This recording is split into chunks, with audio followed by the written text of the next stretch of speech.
Bienvenue sur Africa 24 dans cette nouvelle édition du QG Weekend. Voici les titres. Des régions du Cameroun face à une insécurité qui ne cesse de prendre de l'ampleur. Pour y faire face, l'État se dote d'un centre national de commandement de vidéosurveillance. Une plateforme d'identité en ligne lancée en Sierra Leone. Son but, permettre aux personnes en difficulté d'accéder au crédit bancaire. Puis la première édition à Brazzaville du théâtre Vacances avec sur scène la pièce Le mort-vivant de l'écrivain congolais Henri Djombo. Au Cameroun, la police renforce donc son dispositif sécuritaire par la vidéosurveillance avec 2000 caméras réparties sur l'ensemble du territoire. À terme, l'État en veut 7000 avec le soutien notamment du géant chinois Huawei. Nelly Claude Ebesta.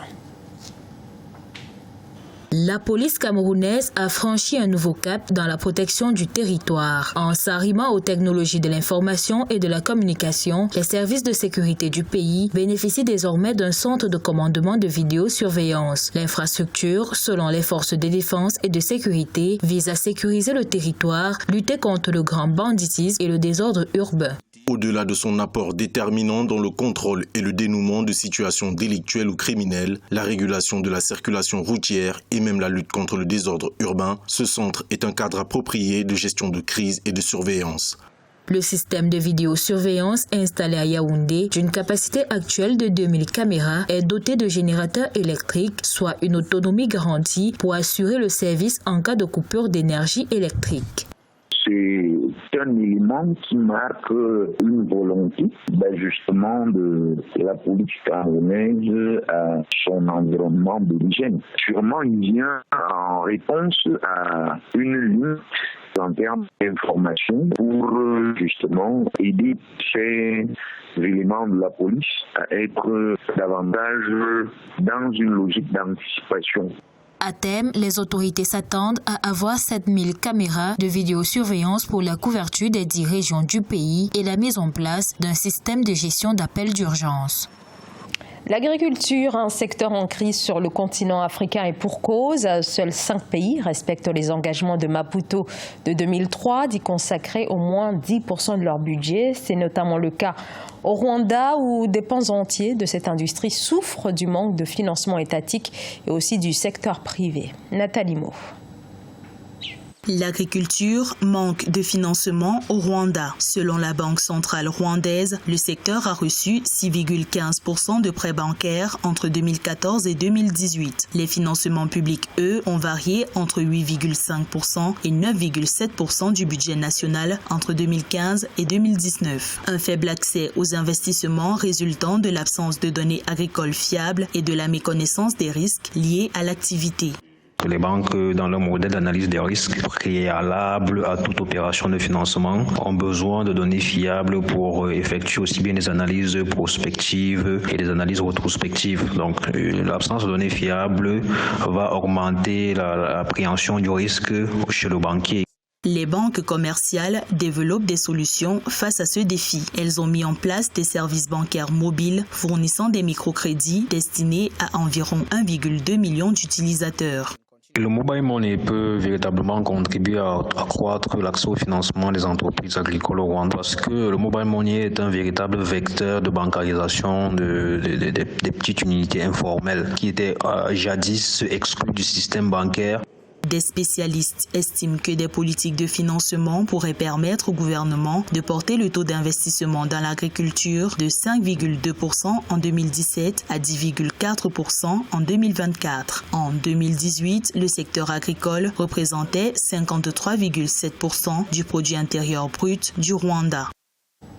Peut-être les débuts en Algérie d'une politique énergétique tournée vers les énergies renouvelables. Le pays qui s'est appuyé jusqu'ici sur l'énergie fossile vient de démarrer un projet portant sur la construction de plusieurs centrales solaires. Les précisions d'Aïssatou Diamanka-Besland.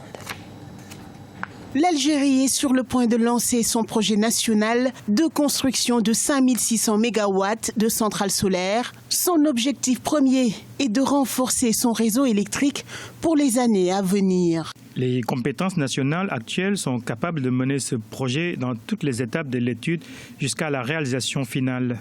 Le pays est doté de centrales solaires depuis 2011. Il a déjà une forte expérience et les moyens pour développer ce nouveau projet. Il totalise 22 centrales de production d'électricité à base d'énergie solaire. Son parc solaire actuel pèse 400 MW.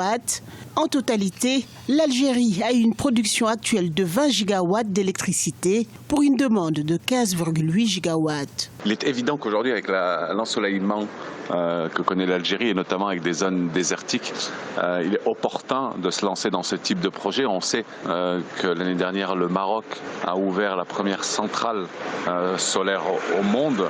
L'Algérie a un potentiel autant, si ce n'est plus important. En tout cas, ce que ça augure, c'est d'une suffisance énergétique. On sait qu'aujourd'hui, je pense qu'à travers le solaire, non seulement on est sur une énergie verte, qui est une bonne chose dans une perspective de développement durable, mais en même temps aussi on a une réserve d'électricité suffisante pour nourrir non seulement les foyers, mais aussi l'industrie algérienne. Avec ce nouveau projet de construction de centrales solaires, le gouvernement souhaite élaborer un nouveau modèle de consommation électrique et instaurer une réorientation de l'utilisation des ressources énergétiques.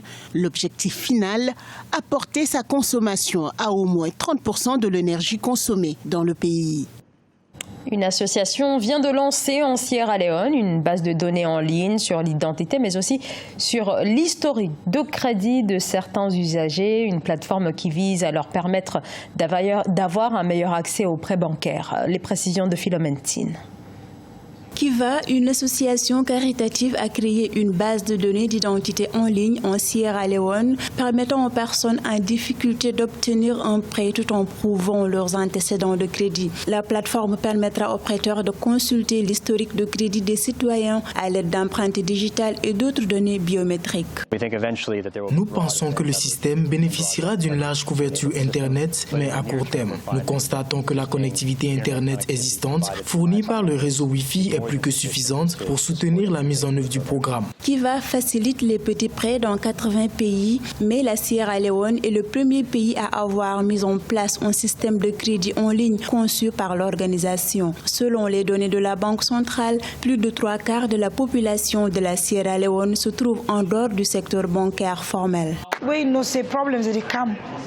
Les problèmes peuvent survenir à tout moment, mais si on n'a pas d'endroit où trouver immédiatement de l'argent, on aura des problèmes. Si on ne parvient pas à faire des économies, on ne pourra résoudre aucun problème. On pourrait mourir d'une maladie qui n'aurait pas dû nous tuer et personne ne peut faire confiance à quelqu'un qui n'a rien. Kiva a officiellement lancé le système à Freetown, la capitale de la Sierra Leone, mercredi 21 août 2019. Les emprunteurs accéderont au portefeuille via une application. À noter que moins de 15% de la population en Sierra Leone ont accès à Internet.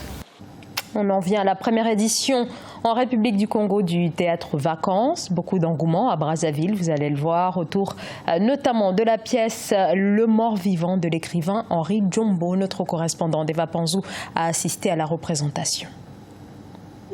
Le mort-vivant relate l'histoire de Joseph Niamo, citoyen du Bonico venu assister aux obsèques de sa sœur Camélia, puis enlevé par les gardes frontières du Yangani alors qu'il contemplait la beauté naturelle de la frontière qui sépare les deux pays. Après 4 ans d'emprisonnement arbitraire, il fut libre de rentrer chez lui au Bonico, où son oncle et sa nièce le prirent pour un fantôme dont ils avaient appris la mort au Yangani. Dans le rôle que j'ai joué de la présidente de la République, j'ai tout simplement voulu parler des choses fréquentes qui se passent dans la société. Il y a, comme je venais de le dire, la cupidité des cadres, les inégalités.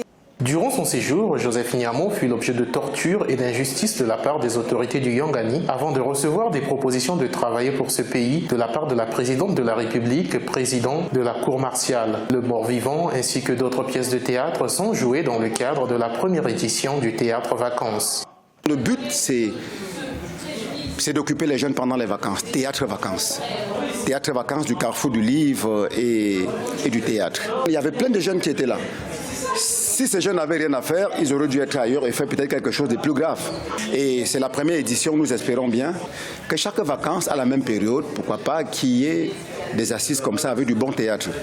Ce sont au total 7 pièces de théâtre tirées des textes de 4 auteurs africains, 3 metteurs en scène, 4 troupes théâtrales et 48 comédiens qui sont présentés au public du 21 au 25 août 2019. Notons que Le Mort-Vivant est une œuvre du romancier dramaturge congolais Henri Ndiombo, lauréat du prix Amadou Cissé Dia du théâtre en 2018. Ce journal a été réalisé par l'ensemble de la rédaction. Merci de votre fidélité. Dans un instant, une nouvelle édition de l'actualité sur Africa 24.